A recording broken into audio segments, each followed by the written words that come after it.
Hello, this is Martha DeGrasse here for Wi-Fi Alliance, back with another episode of The Signal, our podcast where we give you the inside track on Wi-Fi. These are meant to be smart conversations with industry leaders. We want to deliver a new perspective on the growing portfolio of Wi-Fi technologies that we see changing the connectivity landscape. Okay, in this episode, we will again be talking about Wi-Fi 6 and Wi-Fi 6E. This time, focusing on a topic that we all know about, remote work, hybrid work. Many of us are probably doing that right now. I know I am, and I think our guest may be doing that as well. He is Harry Dewhirst, CEO of linksys. Harry, welcome to The Signal. Thanks very much. Nice to be here. Are you at home today? I am, yes. Much like many days. Yeah, most of us are going back a little bit now, but a lot of days still at home, right? I think you actually became CEO of linksys during the pandemic. I think you started working from home along with all your employees. So you were kind of living the challenge that linksys needed to help address. Tell us a little bit about what that was like. Yeah, no, it certainly was a very first-hand experience of both the challenges and the benefits that working from home can introduce. I'm still yet to meet even 10% of our employees. It's probably closer to 5%. So it definitely is, not without its challenges. It is difficult. That being said, I think this whole pandemic and the force of us moving to this way of working, we are adaptable beings and we've made it work. And in fact, I think now we're making it thrive. And we've been able to do, as a business, really quite incredible things that would be hard to do in person, let alone when you're dispersed across the globe. So I'm very proud of what we've been able to do despite the distance. So did some of the priorities change because of the pandemic? I mean, we're going to talk a lot today about hybrid work, but was that already on the roadmap when you came in, or did y'all decide to get started with that because of the pandemic? It was already on the roadmap, and we were already developing a solution to make remote work more secure. And that's really one of the kind of cornerstones of making remote work safe and successful. I was talking with some enterprises today, even to get cyber insurance and things like that, you have to have a protected network. And now with so many of your employees, and I believe something like 35 million people in North America will be working from home by 2025, you have to take that very, very seriously.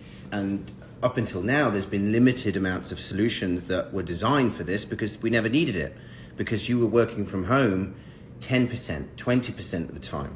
And now it's the total inverse of that. And even when we return to the office, the percentage of time that you're going to be working remotely is here to stay, and it's meaningful. Yeah, it sounds like you've got numbers that show the percent of people working at home is actually going to go up, not down, as we're coming out of this pandemic. Correct, yeah, and it's up, I think, almost 90% from pre-pandemic. So it's a total shift of great magnitude. Great, and let's talk a little bit about what linksys is doing to support all that. So, as I mentioned before, security is an area which I think has been underserved in the home in a meaningful sense. In offices and work environments, a huge amount of investment is put into protecting the workstation. And there are solutions that people have used for those fringe cases when they're not in the corporate environment, they're not connected to the corporate network. Now, of course, we've been flung into this era almost overnight, and these solutions that existed for protecting enterprise employees just weren't suitable for the home. You can't install server cabinets in every person's house. And so what we've done is partnered with Fortinet, who made a sizable investment into linksys in addition to, in some respects, miniaturize this enterprise-grade security and next-generation firewall to protect the edge of the consumer's home or the employee's home. So this is a product that we're selling to your employer, and in the same way that your employer might provide you with a laptop or a phone, they'll now provide you with a router which delivers great connectivity. It's a mesh solution, Wi-Fi 6, which is what linksys have been good at for 30 plus years. But with the advent of putting this Fortinet technology on the inside, which enables security that's really never ever featured in the home. There are solutions that provide content filtering, that provide antivirus. This is full decryption, encryption, deep packet inspection, all within that device. And I think it's probably one of the first out there. Right. I feel like we hear a lot about cloud-based security, but not so much about on-prem hardware-based security, right? Yeah, I think that there is a great benefit of a hybrid. We, of course, support tunneling certain traffic that the IT administrator can define that can get sent into cloud environments or through VPN tunnels or whatever. But you can't rely on pushing everything into the cloud to then get out to the internet. It's just not an efficient way to route traffic, and it will then invite issues such as latency and so on into the device and into your video conferencing and so on and so forth. So it would have been a hell of a lot easier for us to just spin up Fortinet's next generation firewall in the cloud and just point all the traffic from the routers into that. But it would be a horrible experience for the user. So we decided to take the more challenging route, which is actually deploying that next generation firewall in the hardware in the home. Gotcha. And these support WPA3? Correct. Yes, and for enterprise also. Great. And how are they updated? Over the air? Yes, so the devices receive firmware updates that could be enhancements, that could be security patches, that could be optimization of radios and so on and so forth. And they receive them quite regularly. We're developing this solution in a very agile way. So every couple of weeks, your device will receive a firmware update whenever it's idle, and that installs in a matter of minutes, and then you're back online. But as I say, it kind of happens when the device isn't really doing very much, most likely in the middle of the night. So that enables, it's kind of somewhat like a Tesla model. The device keeps getting better and better, and more functionality is added. But the device, whilst it's doing all this stuff in the home and in the hardware, the IT administrator who's managing that network can control it all through the cloud. So the device will spin up a corporate network and a home network. The home network you manage, there's an app that you can use, the linksys app that you can use to manage that network. You can also enable your own security policies on your own network, leveraging the same Fortinet technology, which is a great benefit to the end user. And then on the corporate side, that network you don't manage. Your IT administrator manages that network in the same way that they would do so if you were sitting at your desk in Wall Street. And the goal really is to emulate the same monitoring, security, and so on that you would expect and demand you would have in the corporate environment. And this becomes an additional branch of effectively your office. 10,000 employees in 6 places suddenly became 10,000 employees in 10,000 places. But it doesn't mean the risk is any different. Now, is this something that you could have accomplished before Wi-Fi 6, or did Wi-Fi 6 really enable this in a way? I mean, yes, we could have accomplished this before Wi-Fi 6, but Wi-Fi 6 really is solving the other challenge. You know, I think every networking company through the pandemic saw a spike in sales as everyone rushed to upgrade their connectivity because the load and the demands on the network were like never before.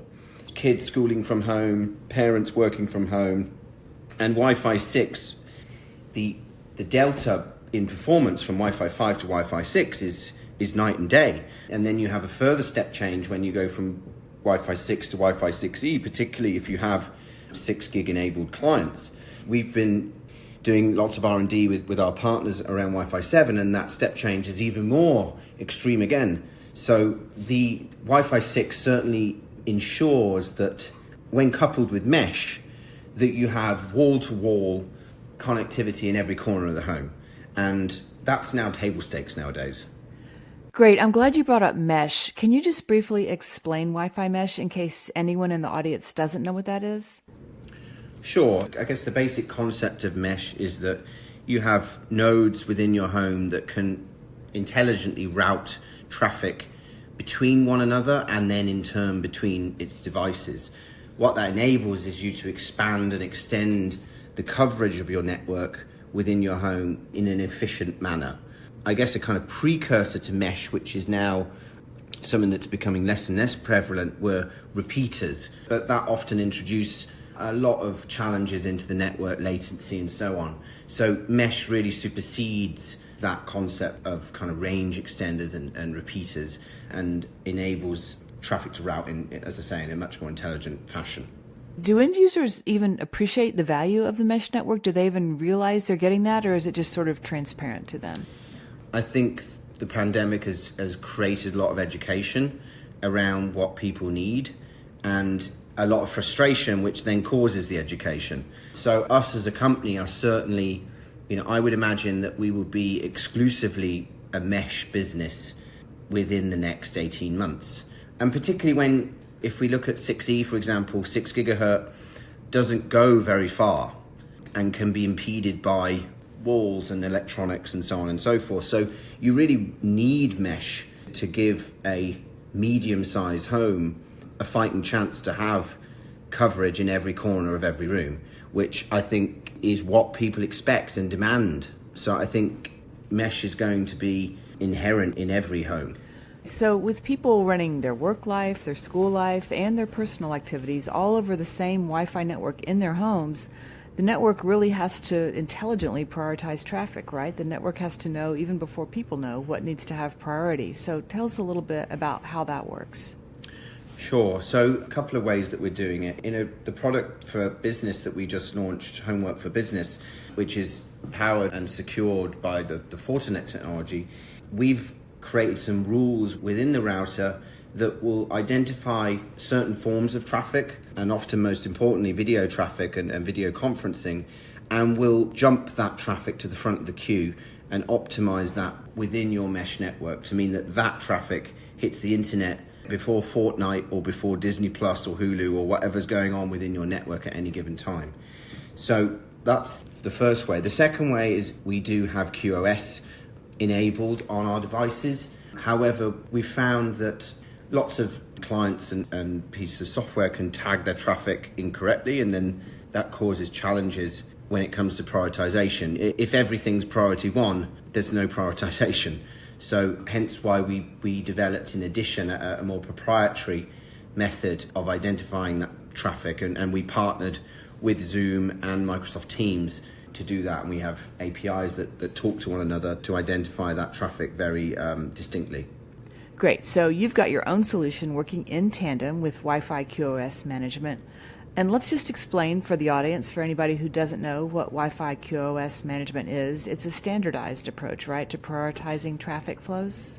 Correct, yes. And the premise is excellent. And I think if it could garner more widespread support, it could be a very useful tool in optimizing networks without having to do proprietary work. But it does require further standardization, or not standardization because it has been standardized, but it needs further adoption.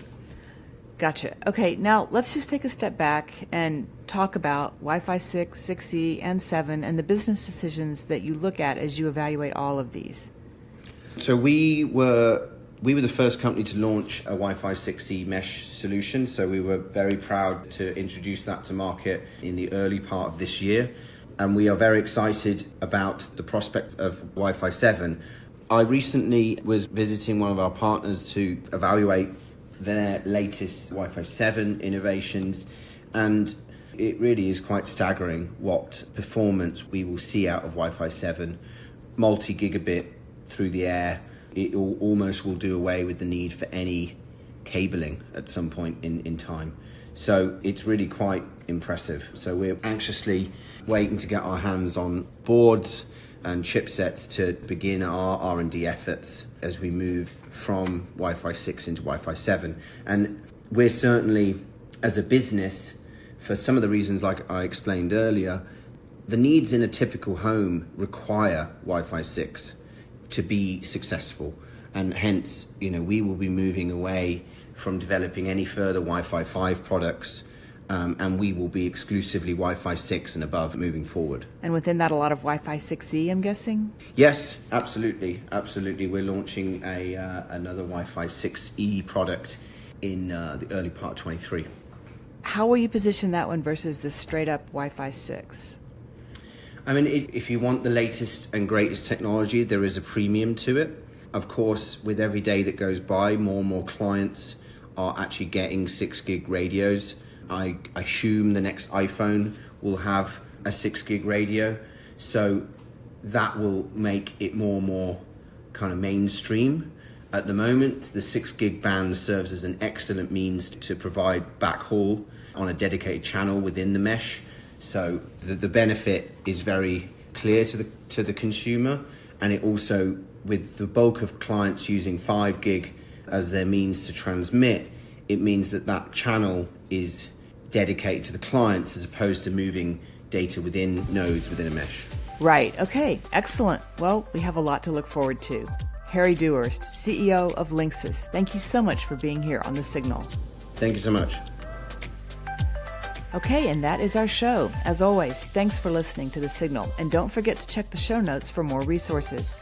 And for all things Wi-Fi, visit Wi-Fi Alliance, that's y-fi.org, or connect with us on social. I'm Martha DeGrasse. Join us next time for The Signal.